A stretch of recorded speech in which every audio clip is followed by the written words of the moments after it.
এক বেদুইন, অক্ষর জ্ঞানহীন মানুষ, সভ্যতার ছোঁয়া তার মধ্যে লাগেনি। সে মসজিদে নববীতে ঢুকে একবার মসজিদে নববীর মাঝখানে পেশাব করা শুরু করলেন। কি করা শুরু করলেন? কোথায়? টয়লেটে? কোথায়? ইসলামের সবচাইতে দ্বিতীয় সবচাইতে পবিত্র জায়গা বিশ্বনবীর মসজিদের মাঝখানে। সাহাবারা তাকে মারতে উদ্ধত হলেন। বিষ্ণু বললেন, দাও, থামো থামো, এই থামো থামো। কারণ প্রস্রাব করার সময়, টয়লেট করার সময় হুট করে কাউকে ধমক দেওয়া যায় না, ডাকা যায় না, দরজায় বড় নক করা যায় না, করলে তার ক্ষতি হতে পারে। এটা করবেন না। বিষ্ণু বললেন, দাও ওয়া হারিতু আলা বাউলিহি সাজলান মিন মা।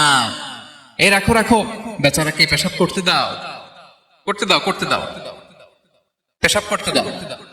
সে পেশাব শেষ করলো। বিষ্ণু বললেন, এক বালতি পানি ঢেলে দাও। এই এক বালতি পানি বালুতে মিশে জায়গাটা পরিষ্কার হয়ে যাবে।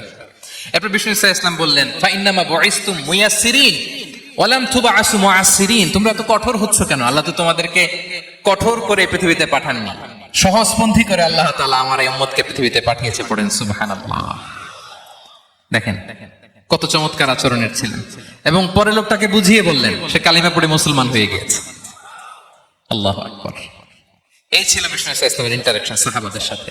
এবং সাহাবাদের জন্য তিনি দোয়া করতেন প্রাণ ভরে। প্রিয় ভাইরা, দোয়া চাওয়া, দোয়া করা দুটোই সুন্নাহ। প্রাণ ভরে তিনি সাহাবাদের জন্য দোয়া করেছেন। বিষ্ণু ইসলাম একবার ওয়াশরুম সেরে এসে দেখলেন কে যেন অজুর পানি রেখে গিয়েছে। জিজ্ঞেস করলেন, কে রেখেছে? বলা হলো, আব্দুল্লাহ ইবনে আব্বাস রেখে, ছোট্ট আব্দুল্লাহ। বিষ্ণু ইসলাম খুশি হয়ে গেলেন, হ্যাঁ রে, সে কিভাবে খেয়াল করলো? আমি এখন ওয়াশরুম থেকে আসলেই তো আমার অজুর পানি লাগবে।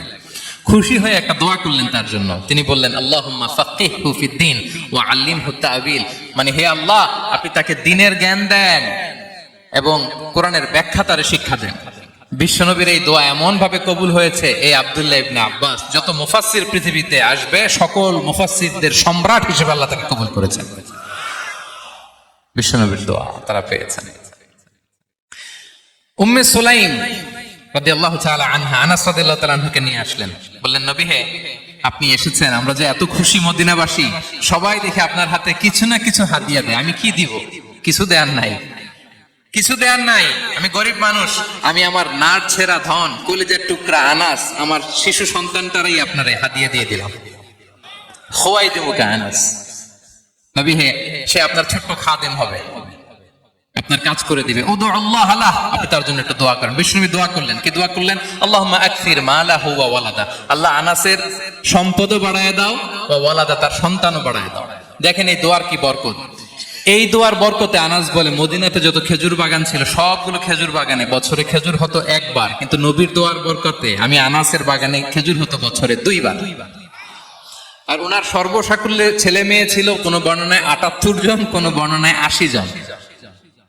আমাদের পুরো বংশে আছে 80 জন। কথা বলেন, আপনার পুরো গোষ্ঠীতে 80 জন আছে? ওনার শুধু ছেলে মেয়ে, একজনের ছেলে মেয়ে কয়জন? 80 জন। বিশ্বনবীর দোয়া কি ইন্টারেকশন দেখেন। একজন ট্রু লিডারের কি বৈশিষ্ট্য।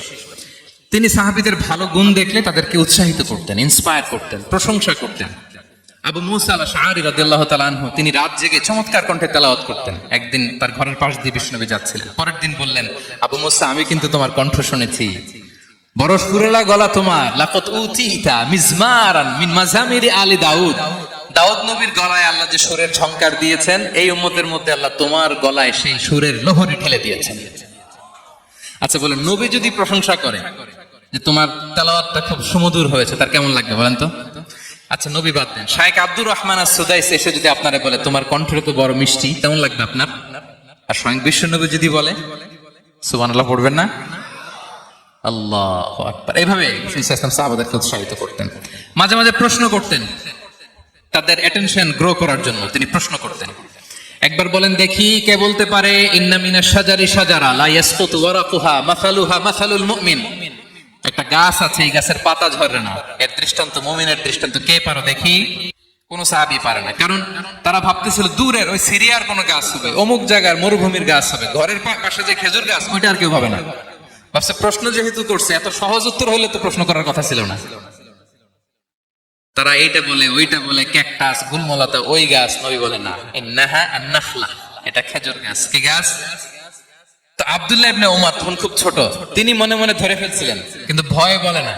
তো বাসায় যে ওমর রাদিয়াল্লাহুকে বলে, আব্বা আপনারা কেউ পারেন না, আমি তো জানতাম এটা খেজুর গাছ, তো বললা না যে? আব্দুল্লাহ বলে, আপনি পারেন না, অন্যান্য সাহাবারা বাচ্চা ছাড়া কেউ পারে না, আমি কেমনে কই? ওমর রাদিয়াল্লাহু বললেন, আজকে যদি তুমি বলতে পারতে লাল উট পেলে আরবরা যে যত খুশি হয় আমি তার চেয়ে বেশি খুশি হয়ে যেতাম। নবীর সামনে আমার বুকটা এত বড় হয়ে যেত। আল্লাহু আকবার।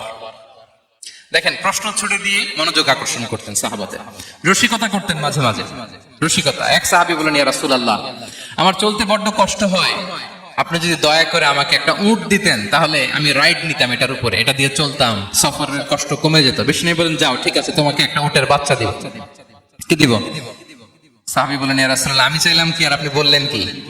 আমার তো লাগবে এমন উট যেটা দিয়ে মরুভূমিতে চলা যায়। বিষ্ণু বলেন, ওই উটটাও তো অন্য কোনো না কোনো উটের বাচ্চা। সুবহানাল্লাহ পড়বেন না? ছোট্ট কথা, দেখেন কি রসিকতা, কি সেন্স অফ হিউমার। সুবহানাল্লাহ। সাহাবীদের সাথে এক কাতারে মিশে কাজ করতেন, নিজ হাতে সাহাবীদের সাথে মিশে কি করেছেন? মসজিদে নববী নির্মাণ করেছেন। পঞ্চম হিজরিতে নিজে মরুভূমির বালু খনন করে পেটে পাথর বেঁধে পরীক্ষা খনন করেছেন সাহাবীদের সাথে। True leader. শুধু তাই নয়, সাহাবারা ভালো পরামর্শ দিলে সেটা অ্যাকসেপ্ট করতেন। আমাদের মধ্যে অনেকের একটা ইগোইস্টিক ঝামেলা আছে, বাড়ির কাজের মেয়ে বলছে, কাজের ছেলে বলছে, এই আমার স্টাফ বলছে, এটা আমি কেন শুনবো? এরকম একটা মেন্টালিটি অনেকের আছে না নাই? অনেক সময় তাদের মধ্যে থেকেও ভালো পরামর্শ আসতে পারে না। বলেন পারে কিনা? বিশ্বনবী দেখতেন কেউ ভালো পরামর্শ দিলে সেটা পিক করতেন, নিয়ে নিতেন।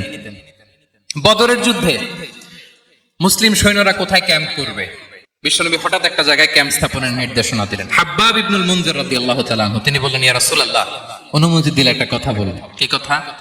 এই যে আপনি ক্যাম্প স্থাপন করলেন এখানে, এটা কি আল্লাহর আদেশে না আপনার ইচ্ছায়? নবী বললেন, আমার ইচ্ছা, এটা আল্লাহর আদেশ নয়। তাহলে ঠিক হয় নাই, লোকেশন সিলেকশন ঠিক হয় নাই। তাহলে কোথায়? হাব্বাব বললেন, ইয়া রাসূলুল্লাহ, ওই যে কূপ দেখা যায় ওখানে, দ্যাটস আওয়ার লোকেশন, ওখানে করলে ভালো হবে। কেন? বলতেছে, আমরা ওখানে ব্যারিকেড দিয়ে রাখবো, পানি আমাদের কন্ট্রোলে থাকবে, কুরাইশরা পানির অভাবে যুদ্ধ ছাড়াই মরবে, আমরা পানি খেয়ে যুদ্ধ করবো। সুবহানাল্লাহ বলেন।